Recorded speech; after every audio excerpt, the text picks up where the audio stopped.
one of the jewels in the crown for setting yourself up for success in retirement. Yeah, exactly. And 20 years later, you get $500,000 for very little work. Which doesn't suck. No, take that. Take it to the bank. Exactly.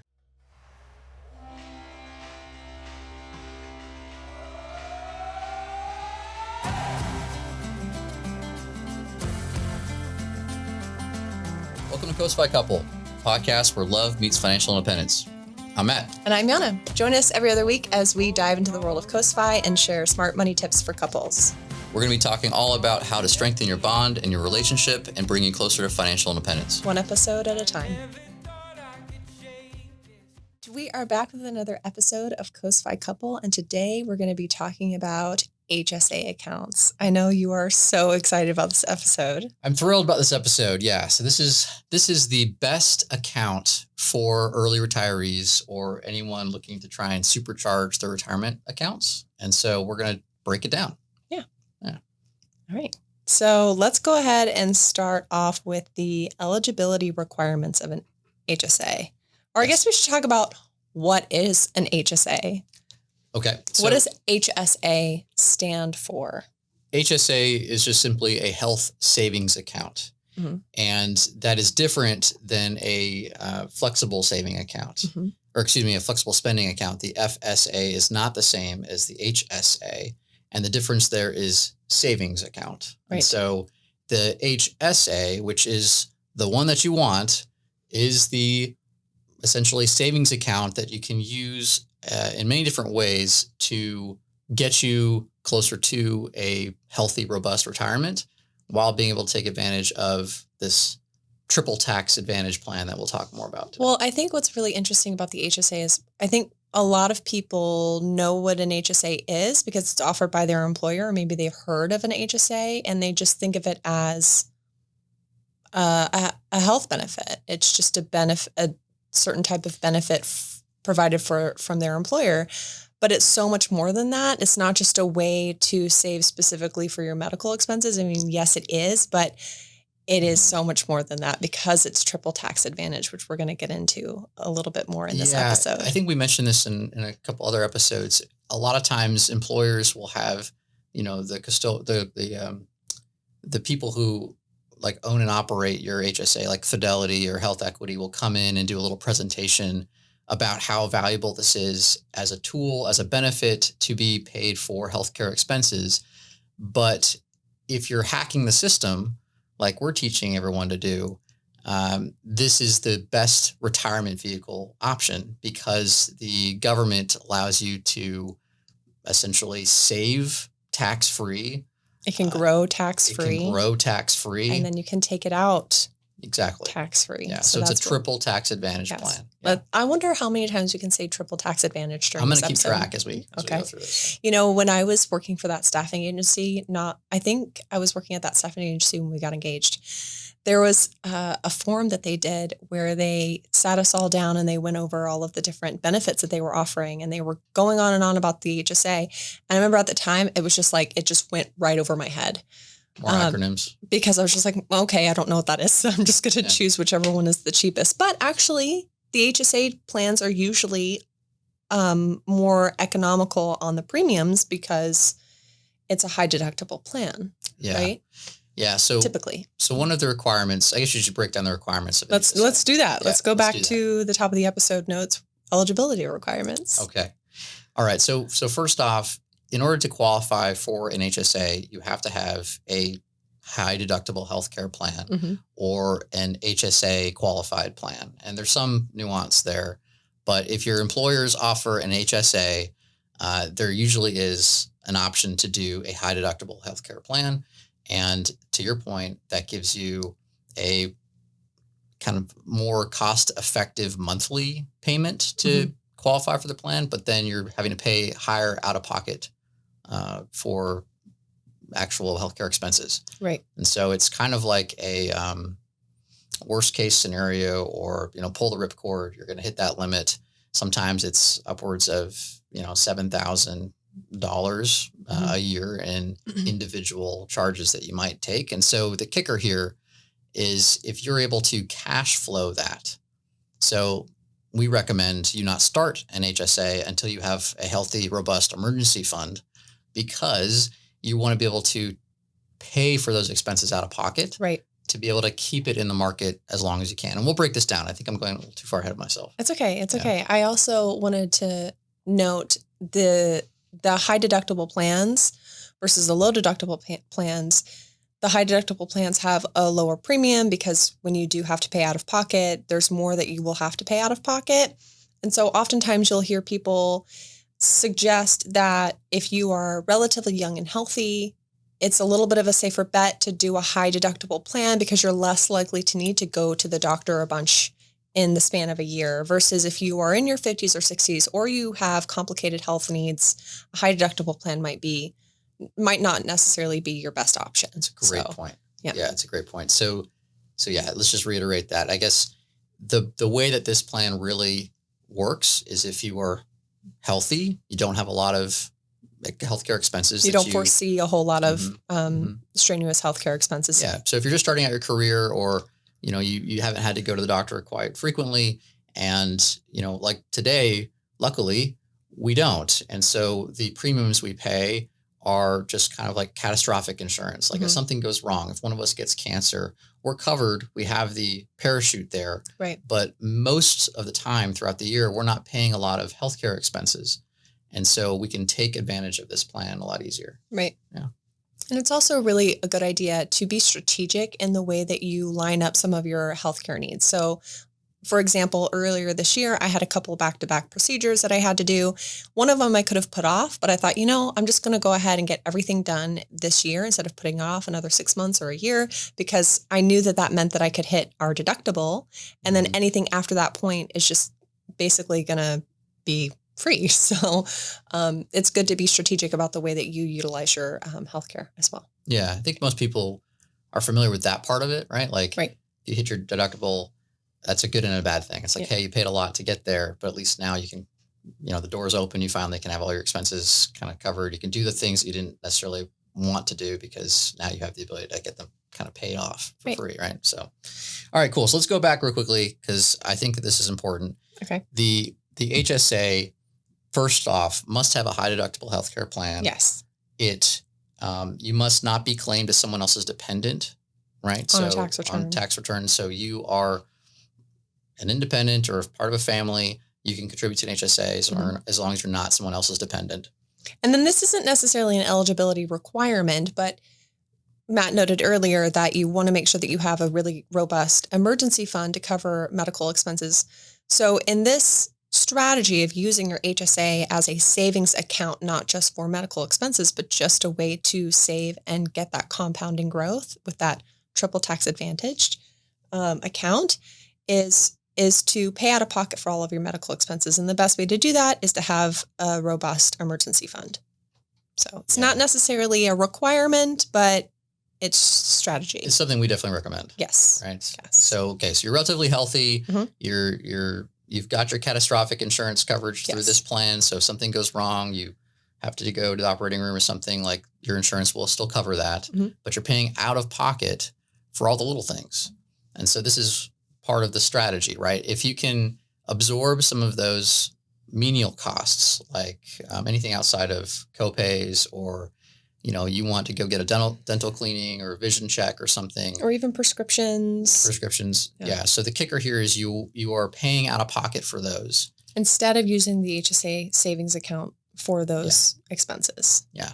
And we'll explain why, right? So I think let's get into the specifics of what does the HSA include, maybe some of the benefits there. The benefits or like the contribution limits? Oh, that's a great point. Yeah. Let's do contribution limits. Okay. So for 2024, the contribution limits for an individual was $4,150, and the family contribution limit was $8,300.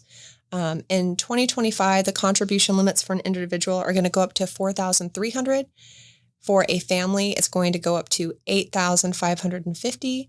And I see your note on here that for age 55 plus, you can do an additional $1,000 catch-up contribution. Is that new? They didn't do that before? No, that's the same. They've done that for a while, yeah. Oh, okay. Yeah. All right, interesting. Now, it's also important to note that if you and your spouse are both on separate healthcare plans, through your employer and you both have access to an HSA, you can't both contribute the 8,300 or 8,550, which is something we actually learned the hard way true. because we were contributing to yours to the max, but then my employer actually does a match. So we had over contributed, which you can actually get a little bit of a hit on your taxes when you do your tax return. So we had to go through the rigmarole of fixing that and taking it out and earmarking it appropriately on our taxes. So just be cognizant of if you are married, filing jointly, and you are doing the family contribution limit to the max, that either employer maybe doesn't just want to check your matches for your employers and check what you're contributing because it counts for across both of those accounts. Correct. Yeah. So since we're married filing jointly, we are all under one healthcare plan. Right. I'm under currently your plan. But before you were on your own and I was on one, right. Remember? Right. And so we were contributing the max to yours, not realizing that my employer did a match. And so we had over contributed accidentally because. Yeah. And in your instance, it wasn't that they provided a match. It was that you went and got a health screening and they gave you like $250. I can't remember what it was. That's what it was. It was $250 into your HSA, which you were not contributing to. So then we had to like refile our tax paperwork to get last minute, like 3 days before the deadline. Until for April 15th. So we had to pull that money out actually. And which, $250 is not that much, but you took the hit on that because we had to.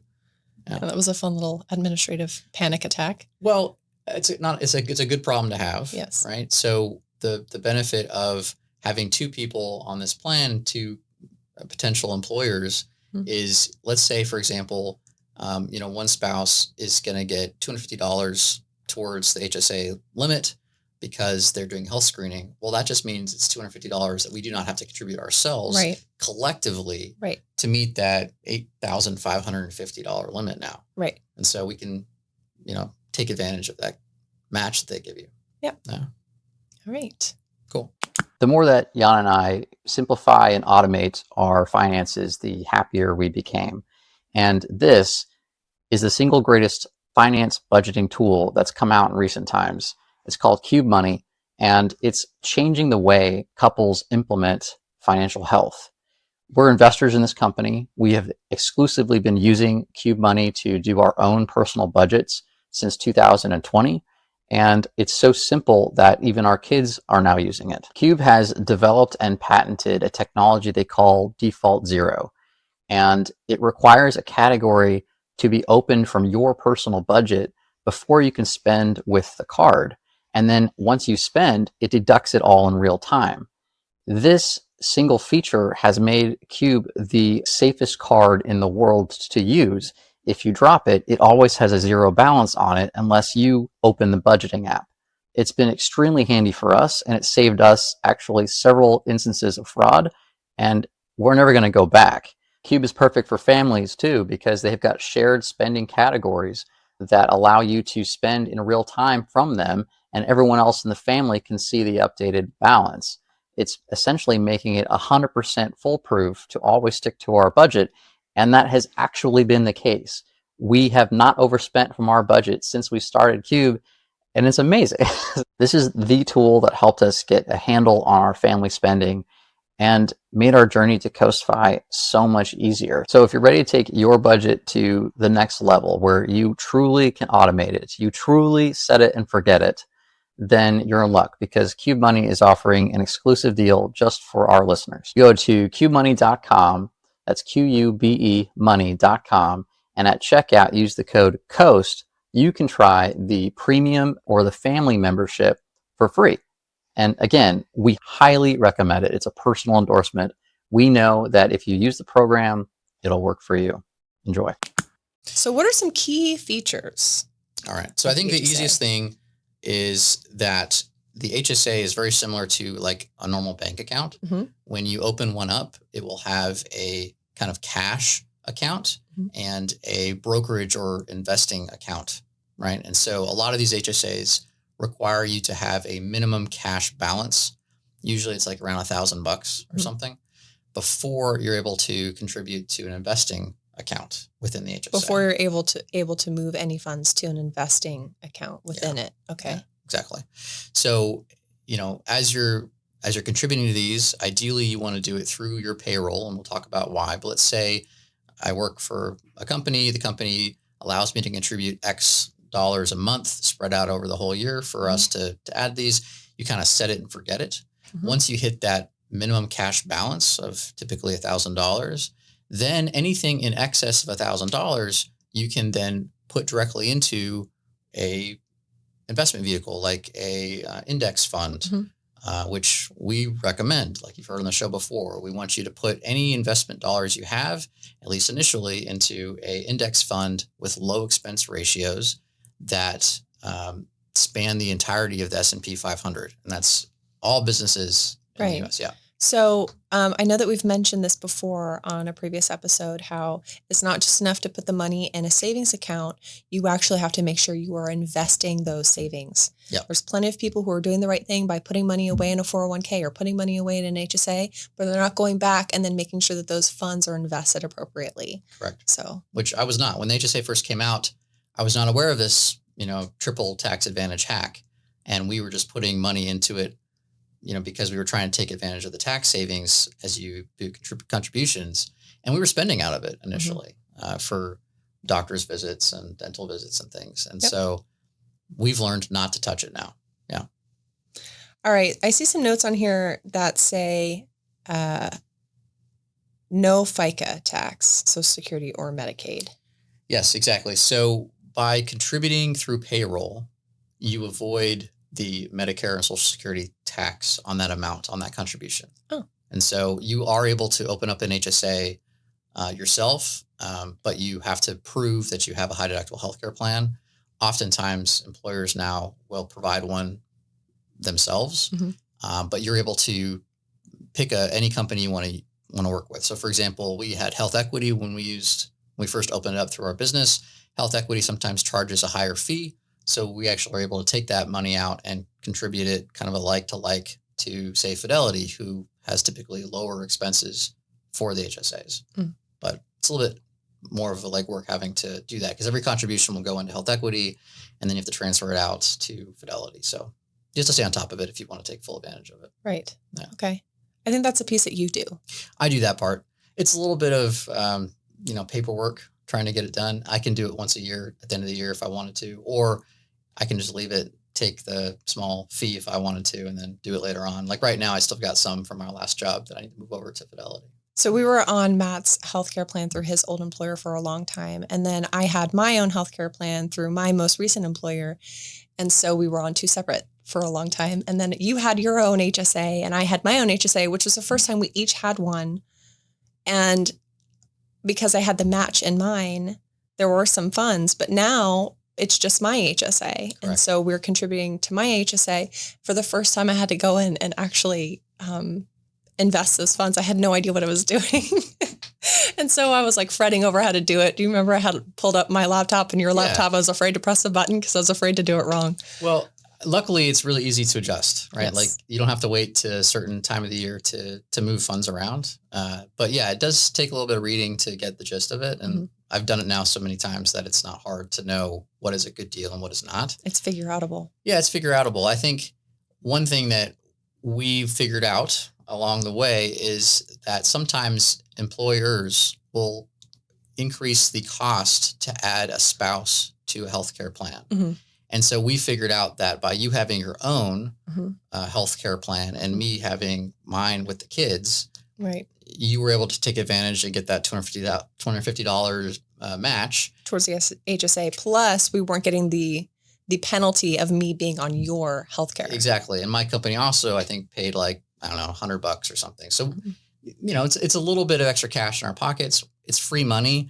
Why not just simply, you know, play the game a little bit and take advantage of the money? So these are small details that you can kind of, you know, scour over a little bit, which we do. Which we do. It might, you know, $250 or $350 might seem like small bones, but those are the things that really do add up over time. So, I mean, I look at it in the inverse. If I was getting charged, you know, $250, $300 for something that I didn't need to be, well, I'm going to fix that. And so that's just one option that you can do as you're trying to iterate and improve over time. And then the other thing I really want to make sure that we highlight about the HSA, again, because it's triple tax advantage. I think we're on the 7th or 8th time I've said that this episode. I'll make note. When you contribute to the HSA, you contribute with pre-tax dollars. Yes. And so before you even get your income, it's taken out and invested. If you contribute through your employer. Right. Yes. And what's really great about that is it actually brings your AGI down, which is your adjusted gross income. And even though it's, depending on if you're contributing as an individual or a family, for a family, it's around $8,000. That might not seem like a whole heck of a lot, but it can really bring your tax bracket down. If you are on the threshold of a particular tax bracket, making that contribution can bring your tax bracket from 22% to 12% or something like that, which can save you some money on how much you're paying in taxes the next year. So yeah, and I think in a future episode, we're going to talk about tax strategies. I would love to. I know that you're kind of a nerd about that. Yes, I definitely went down the rabbit hole on AGI and tax optimization and what accounts we're saving and how much and how to really make sure we're in a particular tax bracket, which was really fun for me.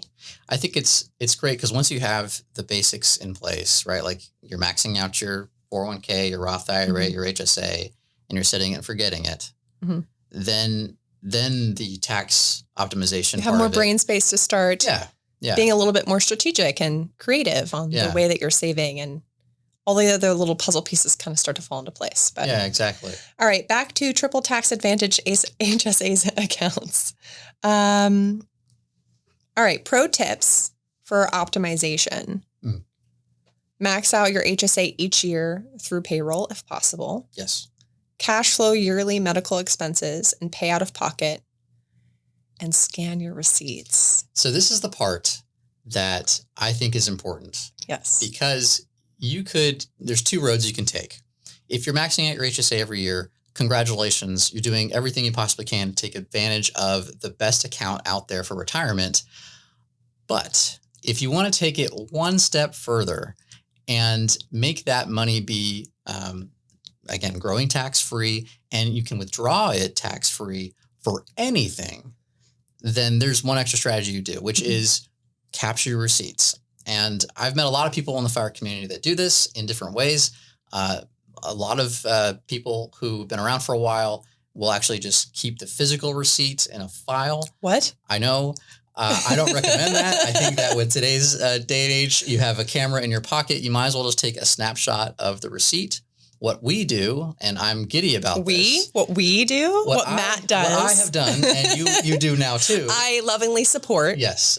It's not as hard as it sounds, but what you do is you take a picture of the receipt, and then I have a simple Google file, like Excel file, that I just note the date of service or the date of when we had our healthcare expense, the provider, and the cost, and what we paid at the time. Because again, we're pulling money out of our pockets to pay for it. And I say that money is tied to this receipt, and I have a year of when that receipt is done. So I'm kind of a nerd. So no, I love it. 2024, for example, everything it. that we've spent that is healthcare related goes into that file. And then I have an Excel file that monitors the amount that we put in there. And the reason that I do that is that if I can quantify that we paid for this healthcare cost in this year to the IRS, then that means at any moment I can withdraw that amount of money from our HSA account. And so over time, if you think about all of the things that qualify as healthcare related expenses, I mean, it's Band-Aids, it's tampons, it's anything. And prescriptions, Tylenol. Exactly. Q-tips? Do Q-tips count? Q-tips count as well. If Band-Aids count, I got to imagine Q-tips probably count. Okay. But there's, the CDC has their little... do they have a list? They have a list. Of specific products? They do. And any like flu shots, anything like that you have to pay for, I pay out of pocket and I keep the receipts. That way, again, in the future, we can pull out that money. And so those little amounts add up over time. And we're talking, 10 or 20 years of contributing to these accounts, and all of the healthcare for a family that is being paid out of pocket. That means that we can pull out thousands of dollars, tens of thousands of dollars. Well, back up a little bit. It's not just that we are now saving money into the HSA And instead of spending money out of that HSA to pay for our medical expenses, we're paying for that out of pocket. And we're doing that strategically so that way the money that is in the HSA can grow tax-free. Yes. And so that way when we want, whenever we want, but preferably later in life, we can tap into that HSA account completely tax-free and use it for whatever we want because we've literally kept the receipts. Yeah. So that's the second road. I think maybe I got too far ahead of myself. The first road is if you're contributing to your HSA and you're maxing that out, that's going to grow. As long as you put it in an investment vehicle, it's going to grow. And you don't touch it. And you don't touch it. And so you can pull the money out at any time in the future. For medical expenses. But if you keep your receipts and prove that you've already paid for those medical expenses, it's basically saying I'm paying myself back for what I paid out of pocket from my HSA. See, I kept my receipts. Exactly so right. It's a really smart strategy. And I will say, I know that I want to apologize on camera. Oh, please continue. I have been such a brat about keeping my receipts over the years. I'm so sorry. I know I said earlier in the episode that I had a couple of like medical expenses and a couple of procedures. And while I did keep my receipts, I did not put them in the spreadsheet. And so we don't get credit for them until Matt was going over the spreadsheet. I don't know. It was a couple of weeks ago. He's like, "Did you put these in the spreadsheet?" I was like, "Oh, I don't know if I did. I knew that I didn't. I'm so sorry.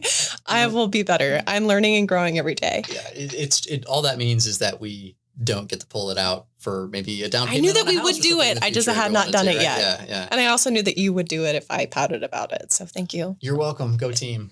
I will say that, these numbers sound small at the moment. Like, what is $8,000 a year?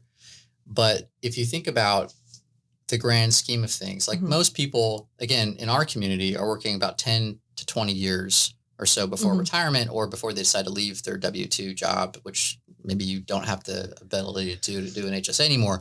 But what is 20 years of growth? I think is worth talking about. Even 5 years of growth. Well, I did the math. So I got a little example. So to put this in perspective for people listening, right? What we do is we start with $0 and we are expecting a 20-year growth time horizon. And we're going to, just for shock value, stick to the, average market return of 10%. Okay. So if you're contributing $8,000 or $8,300 a year, this is 2024 numbers. Okay. So $8,300 a year for 20 years at 10% growth, which again, that's just putting it into an index fund and leaving it alone, not touching it. Then in 20 years, you'll have $501,000 sitting in that account, doing nothing other than maxing out the account and investing it. Now, if you maxed out and invested it and you kept your receipts, then that's $500,000 that you can pull out for any reason. Any reason. If I wanted to take you on a massive vacation with the kids or buy the kids a home, I can pull that money out and do that if you kept the receipts. Right. If you didn't keep the receipts, that's still $500,000 sitting in an HSA account that you can use for healthcare related purposes at any time. And given that the average healthcare expenses for a adult is about $300,000, you're sitting pretty. I think in a lifetime. In a lifetime. Okay. And depending, it's average health, right? So, okay. But yeah, if you know that you're going to be, we all get older, we all have healthcare expenses. Having an account that's tax advantaged is extremely valuable, and I think under advertised, maybe, right? Like, I know the government has given us this kind of gift, but we're not using it all that well. Right. And I think that leads into today's fun 5 fact. Okay. Give me your fun 5 fact. Okay. So I'm going to make sure I read this correctly because it's part of the excitement that I get out of this. Okay. All right. So do you want to take a stab at how many, what's the percentage of HSAs that have the money in it actually invested? Any idea? If I had to guess? You had to guess. 18%. It's a good guess. Okay. It's totally wrong. Oh. So right now, for all of the money going into HSAs, only 8% of those accounts are actually invested in the market or in some sort of investment vehicle. So think about it. We're doing a horrible job in the U.S. taking advantage of what this account actually offers. And that's why we're trying to get the word out there. Because I think that if this is a benefit that your job offers, why the heck are you not taking advantage of it? It's triple tax advantage. It is the single it is the single greatest retirement vehicle that's out there. It's better than a Roth IRA because of the triple tax advantage. Yes. Right. Okay. I also have a fun fact. Oh, you have one too. Bring it on. Yeah, about HSAs. Okay. I looked it up on the way here. Account holders over 55 had an average balance of $5,700 at the end of 2023. 5,000? 5,700. Over 55? Mm-hmm. Over 55. That's the balance of the HSA account? Yes, that's the balance. So it sounds like the majority of people who are using HSAs are contributing to it, but then spending from it. Yeah. So, which I think is what it was built for people to do in a way. But because of the rules of the way that it's set up, you can use it in this sort of weird FI strategic way that we do and we recommend. Yeah, it's really helpful once you know the rules of the game, because this is a very particular card that we can play to really help you win the game. Yes. And there isn't a better account out there today, which is so weird to say, because you're right. When you talk about HSA, all your employer information that they give you in that packet at the beginning of the year is going to be about how you spend it for your healthcare purposes. But if you're relatively healthy, this is the option where you just set it and forget it. You do not touch it. You pay out of pocket, keep the receipts. And then 20 years later, you'll have $500,000 in that one account purely by maxing it out and leaving it alone. Nice. Now, I saw in the show notes for this episode, you had something in there about being aware of HSA-FSA plans. Yeah. So are there plans that are both an HSA and an FSA that you have to be careful of? Yeah. So the big, I think we mentioned this earlier, but the big difference between a health savings account and a flexible spending account is they're both earmarked for healthcare spending, but the flexible spending account is not going to roll over at the end of the year. Right. So it's use it or lose it. You are contributing money from your paycheck into this, saying that, hey, I think I'm going to spend $5,000 $5,000 in healthcare. And what if you don't spend $5,000? What happens with that money? You lose it. To who? The employer takes the money. Wow. It's a bet. It's a bet. So there are ways to optimize this even further. Okay. Right. So if you know, for example, that I want to buy Band-Aids and tampons this year, I'm going to put $300 in this account. It's tax advantaged. You could do that. It's a little anal to me, which is funny because I also like to take advantage of this, but I hate the idea of forgetting to spend something. Like, I don't like to buy things in general. So it's incentivizing me to spend, which is the opposite of what I try to do, which is incentivize not to spend. And the health savings account is your account. If you leave your employer, you take it with you, it rolls over every year and grows. That's a really good reason to just stick with that one first. Now, I have a question. When you leave an employer and you have money in an HSA, do you then have to reinvest it into a different account like you would a 401k? Well, it's very similar to 401k. You don't have to move it, but you can. Okay. And I think just for simplicity's sake, if you leave an employer, and as long as the expense ratios are comparable for how you're investing it. Yeah. Okay. Sometimes an employer might have a really good low cost investment option, and I will keep it at my old, call it Fidelity HSA, instead of rolling it over to my new health equity account because there's a better investment option over there. Right. But once you leave all your jobs, which is what I've done basically for my last job, I need to still roll it over to a cheaper, more cost-effective plan. And I'll do that this year. Okay. So, okay. Yeah. But you asked if an HSA can be used with an FSA. And the answer is yes, but don't confuse the two. They're entirely different. Right. Yeah. So oftentimes you can still qualify for a FSA with a high deductible healthcare plan. Okay. Yeah. Great. Now, since we've gone over all the details of the HSA and how to keep your receipts, I had thought about doing a follow-up episode going over your spreadsheet that you've created to track all of this. Yeah. I don't know if it would necessarily warrant an entire episode, but I love the idea of including a version a template of what you've created, because it is really great Yeah. and useful in the show notes for other people to use and play around with, so they can also start keeping track of what they got going on. Yeah, I could definitely attach that. I think you're right. When I first learned about this, I did some research online and I couldn't find a template. So I just made one on Google Sheets, but I'm happy to share it. I think it's very basic. Yeah. And the idea that, again, what is the expense? When are you spending it? And then what's the vendor name? And then I've got some, formulas and such that let me know where we're at in terms of how much I can actually pull out without penalty. And so, yeah, I'll attach that in the show notes. So that way everybody can have it for free. For free. All right. Well, just to wrap up this episode, I would love the listeners, all of our listeners, to let me know what they think the count is for how many times we have said triple tax advantage in this episode. Fair. So before we wrap up, I do have an important hack that even I wasn't aware until I started researching about this. And I think it's really helpful to share. Oh, right. Okay. Yeah.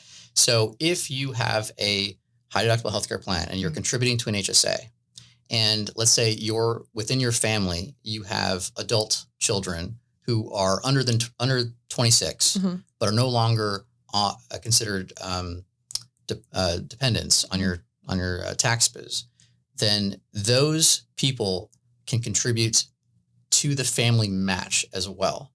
So let's say, for example, you have a 20-year-old kid. Let's say you have two 20-year-old kids. Okay. And they're on my healthcare plan until they're 26, but they're not part of my taxes. Got it. Okay. Those kids can contribute $8,550 on their own account.